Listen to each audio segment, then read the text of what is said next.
Hey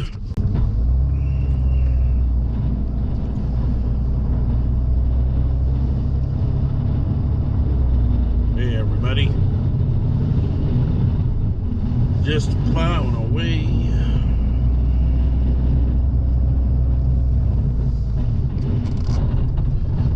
I hope everybody's safe. Families are safe out there in this COVID Christmas, I'm calling it. They have us locked down. It's only essential workers. No families can come home, so it's just gonna be me and my wife and my daughter for Christmas because she's living with us, going to school. My son's in Vancouver. He won't be able to come home due to that.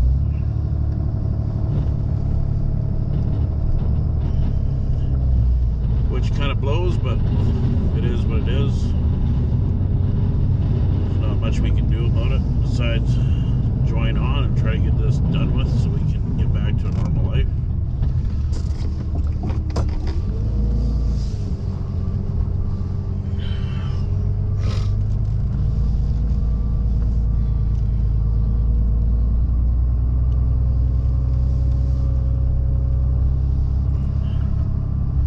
I thought I would try a in-cab view due to the fact that this stuff is just covering up the lens and I can't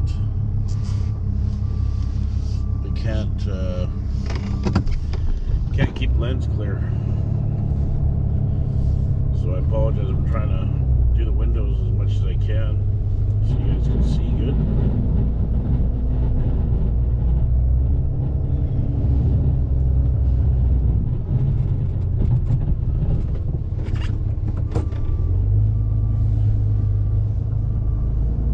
Normally I blast the radio, but because of monetization, can't do that. Unless I wanted to, but a lot of people like hearing the sound of the truck and the sound of the plows.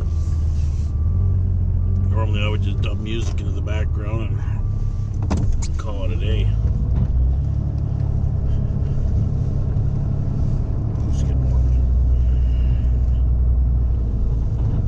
I think right now we're probably getting close to about 5 to 6 centimeters of snow.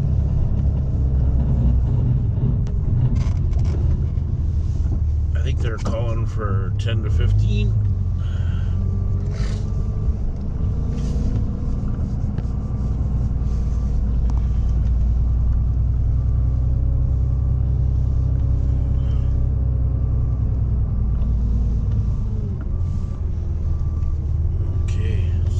This guy would have came out and moved his car by now, but it doesn't look like that's going to happen, so we're going to have to plow around it.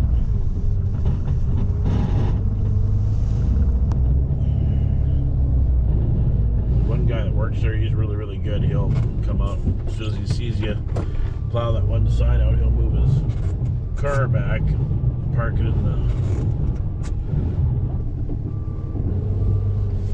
in the side.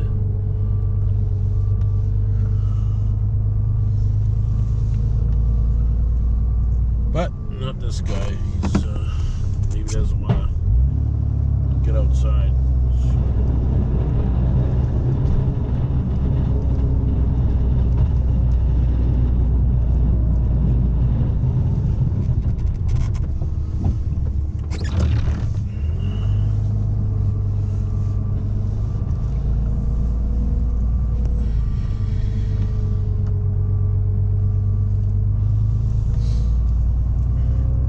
So I'm in my 2013 Ram 3500 diesel, and we're running an xv2 Fisher plow.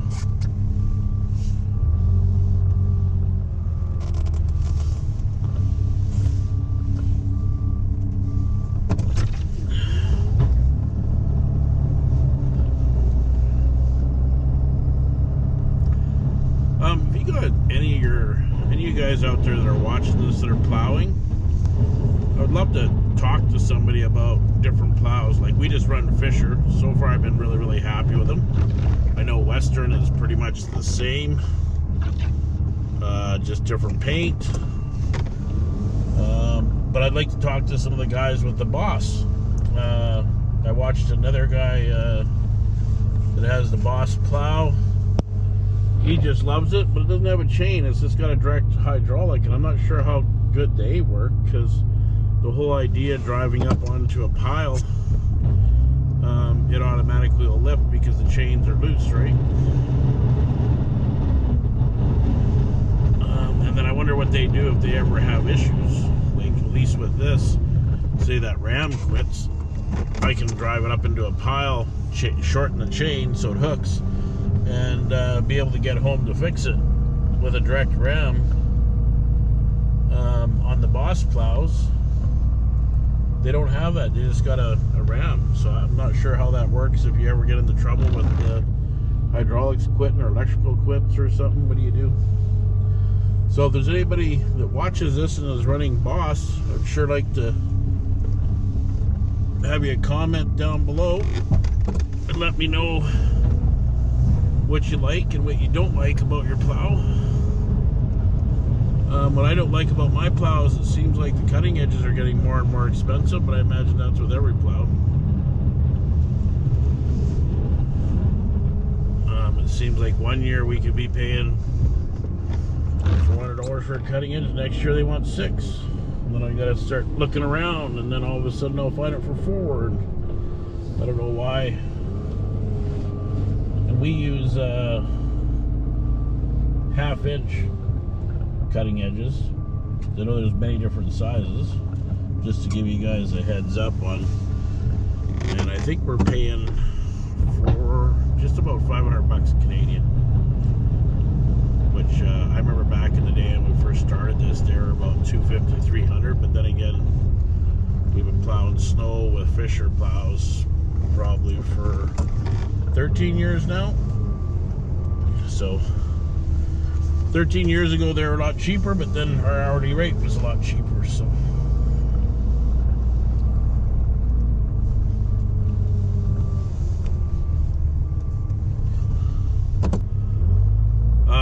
the other question I'd like to know is if you run a straight blade, a V blade. I know there's a couple of different ones out there where they have the straight blade, but they can scoop it. I'd like to know a little bit more about them. I think they're called the Wideout, blade. I think Fisher makes one. Western does. I'm sure Boss has their own brand, and I don't know what other brands are out there. I'm sure I'd like to know about that to compare. Like I said, I've only ran Fisher. I've had really good luck with them. Like close to none breakdowns. We did have this year, and I wished I would have filmed it, but I didn't. We had a center pin break on the plow that my wife drives, and that's our oldest plow. That one is probably 13 years old. Never done a single thing to it besides changing oil, regular maintenance, and cutting edges. And this year the center pin, but there's no grease spots on it. So the center pin finally broke, and when it broke, it snapped the ram, because the way it broke, it came off and twisted the ram and snapped it. So that was a little expensive fix. The pin was cheap. It was, I think, under $200, but the ram was almost $600. And it was not cheap. So I'd recommend anybody, if they've had a plow for over 10 years, it wouldn't hurt to switch that pin out before you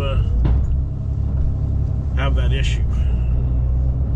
Because if you fix it before you have the issue, then you never have to worry about it. Now the one that's on is extreme. It's an Extreme V, but not an Extreme V2. And so, like I said, we had it. Well, we still have it. We had it 13 years, and I think if I was to do it again, I'd do 10 years and then change out that pin, because there is no grease spots. We're thinking about drilling the center and having it so we can grease it from the top or even from the sides, but we haven't got around to that. I might do a video on that. We might still do that.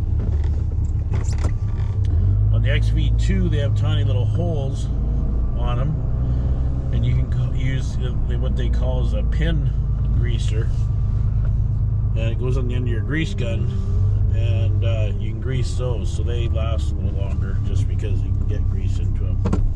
But in the same boat, I don't know why they didn't put grease zerks, because there's nothing in the way that would ever hit the grease zerks besides the snow you're pushing, and I can't see snow hurting grease zerks, but maybe. No different than snow driving into that pin and then running water down and rusting out.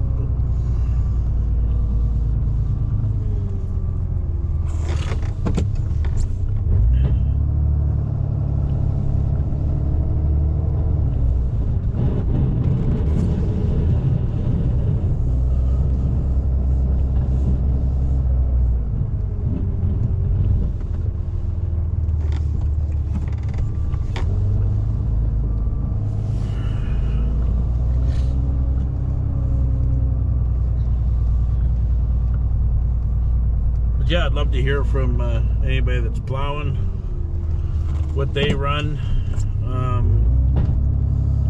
what issues they have with their plows.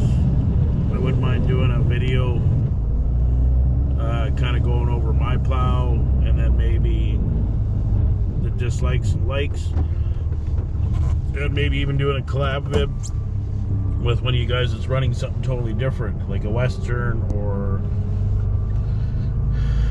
a Boss plow, and just go over what you guys like about it, because there might be people out there wanting to buy, and you know, I can only talk about what I run, so I can tell you the good things and the bad things. One thing I'm not a huge fan of is the way this thing hooks to the truck. I'm sure they could have done something a little better. Like, I think the Western one, which is pretty much identical plow, same wiring, same plow, just red, but they have a different mounting system, and I think that might be better than what Fisher has, but I've never actually operated one, so I wouldn't be able to tell you, honestly. But in the same boat, I would like to talk to somebody that runs a Western plow. It'd be interesting to see. Now, I've watched the Dirt Monkey guys, and he says, oh, certain plows are better than others because of the way the cutting edges wear. I don't know. We got this one set up pretty good. I had it put on by factory by a company that sold it to us, and then we brought it back into the shop and we looked at it, and the things just weren't sitting right, so then we adjusted it, and so now it rides more level, and our cutting edges wear pretty even, and I don't think it wears any differently than any other plow. But I know he's had some trouble on Dirt Monkey with he'd have a Western and he'd have a Fisher or whatever, or he'd have a Boss plow, and he says one, when they put cutting edges on the same time, do parking lot side by side, one would wear out way quicker than the other ones. But I'm almost wondering if they just don't have it set up properly. Like, if it's sitting too high, it'll, when you're in push mode, it'll wear the tips out more. Yeah, I just don't know. So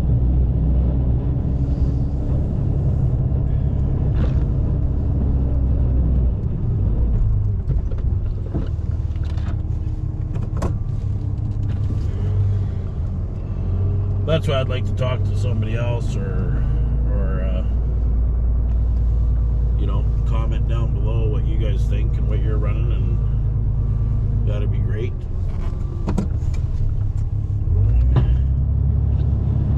The other thing is, do you like just the truck noises, or do you like commentary, talking to people when you're seeing videos like this? Or would you rather just see the truck working and not have somebody babbling like I've been for the last half hour? Because these are all the things I want to know to try to make better videos. And sometimes that's hard because I just concentrate on the company and I forget to bring my camera along to shoot. So I'm slowly trying to get better. I'm slowly trying to buy the better equipment. Right now we're running a GoPro 9, and I have the GoPro 7, and I got a 5 and a 4, and GoPro's improved it over the years. I like this 9. It's a little more stable and stuff for vibrations, but 9% of the time I shoot with my phone. I just can't shoot plow videos with my phone because I've got to be able to worry about hanging on to my phone and trying to look where we're going.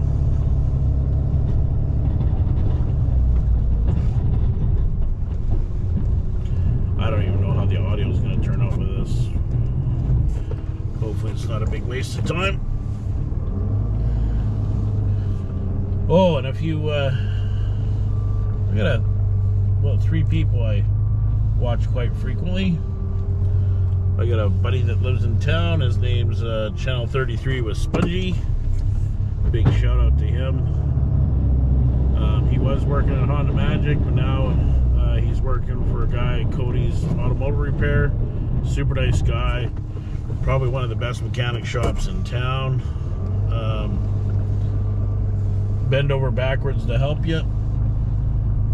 You can check his video. There'll be a link in this spot somewhere on the camera right now. And then Papa Texas.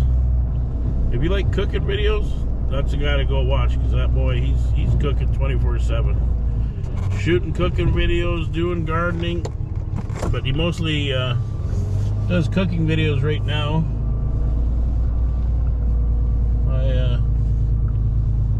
Then there's my buddy Steve Robb.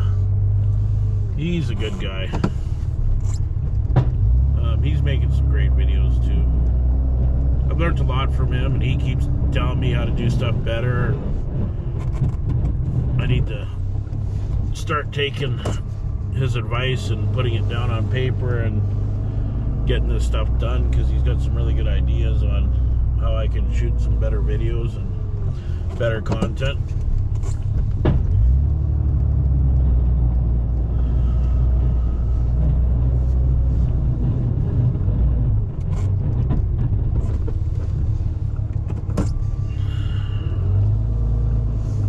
Then there's my other buddy, Canadian Drew.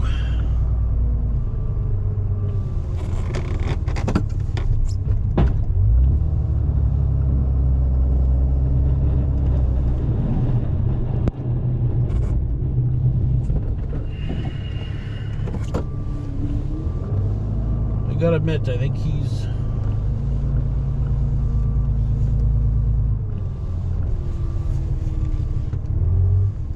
this is why I hate why they won't come out, because then you gotta mess around with this. But I guess we get paid to do it. I shouldn't be complaining.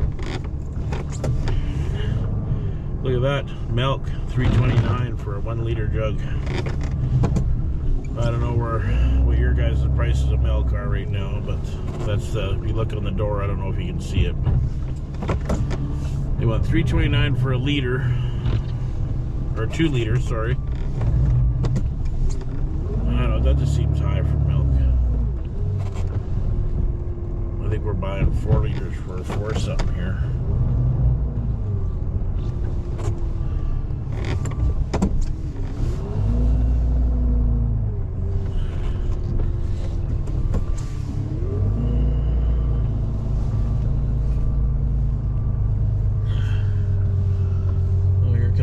Competition. Well, sorry, I guess I wouldn't really say competition, but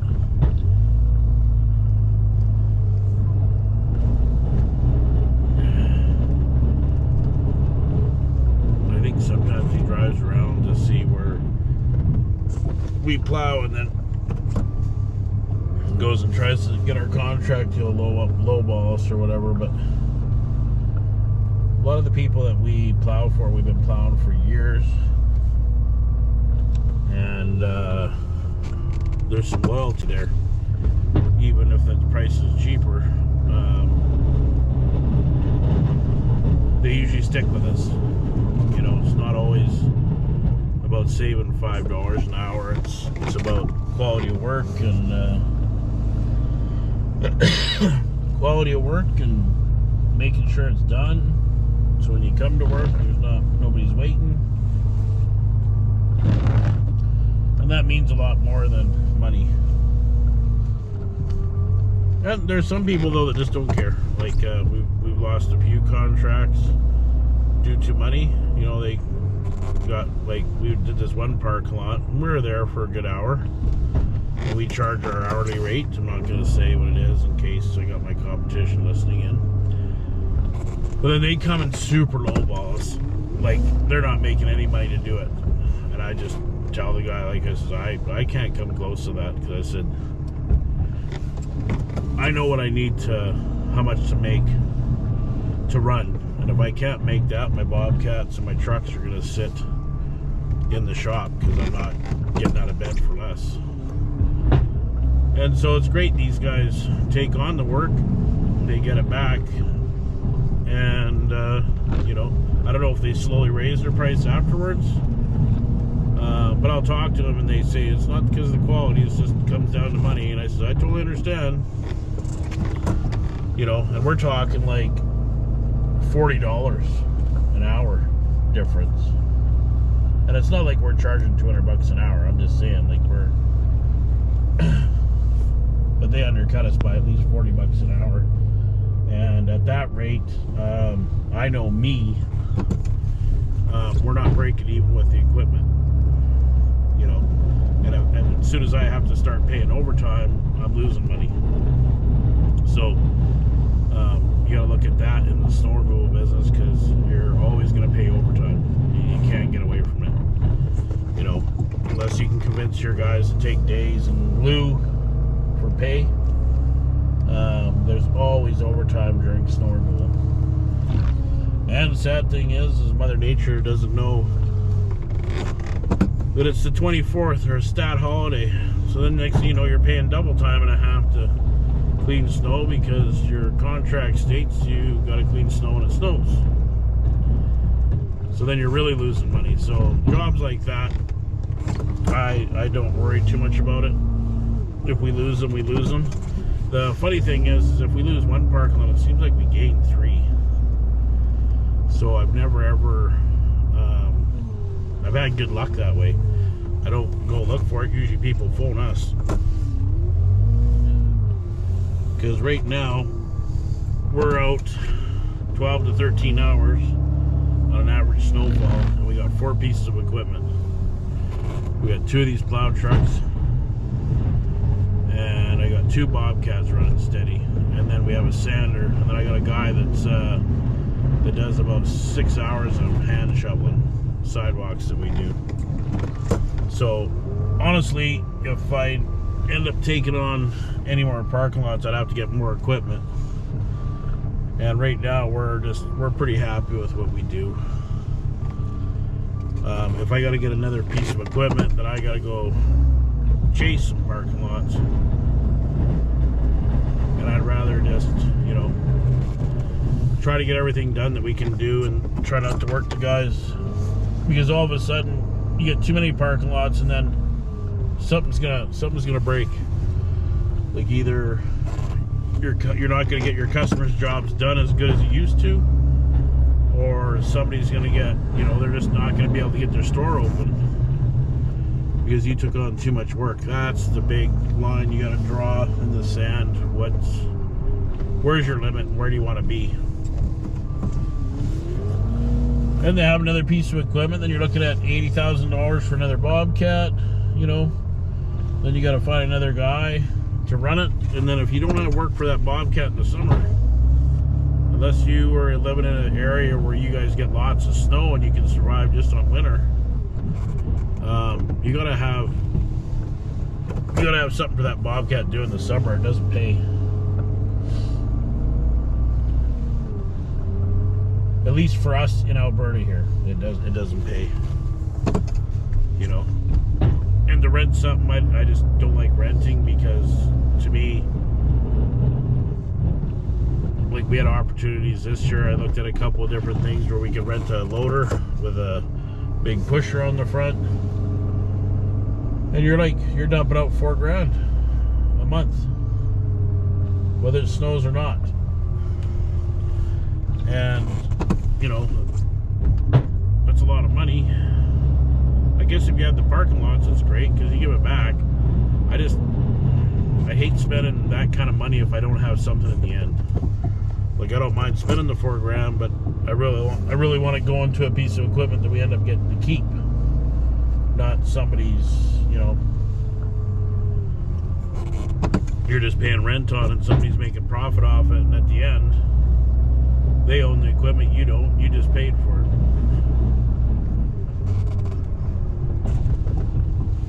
But that's just my thought. I know there's other people out there that think, well, renting is the way to go, and actually maybe for their business it is. It's just, I hate. Like even when I was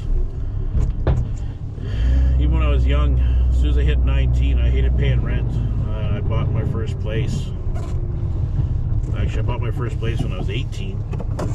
I just did not want to pay rent. I wanted to pay a mortgage, you know. So at the end of the thing, you own it. You're not just giving your money away for a place to live.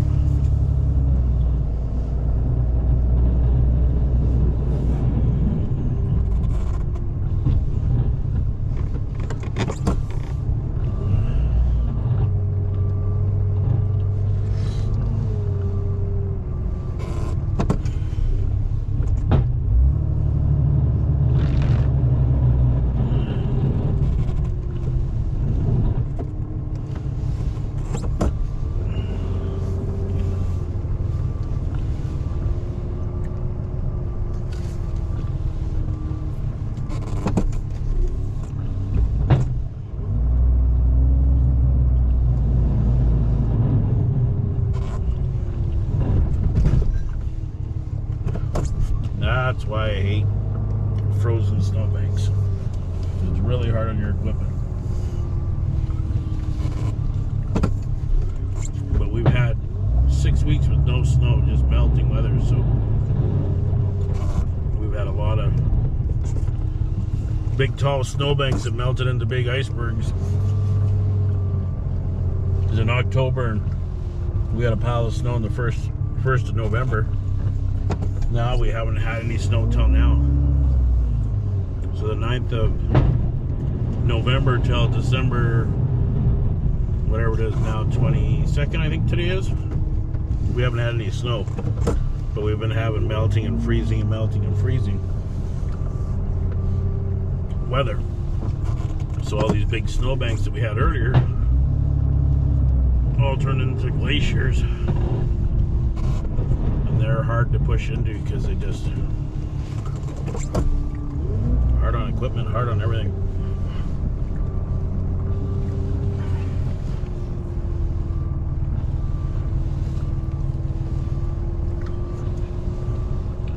Well, thanks for coming out and watching me get this parking lot done. I'm gonna let you guys go, but I would sure appreciate it if any of you guys plow snow. If you let me know what you use, what your thoughts are on your plows.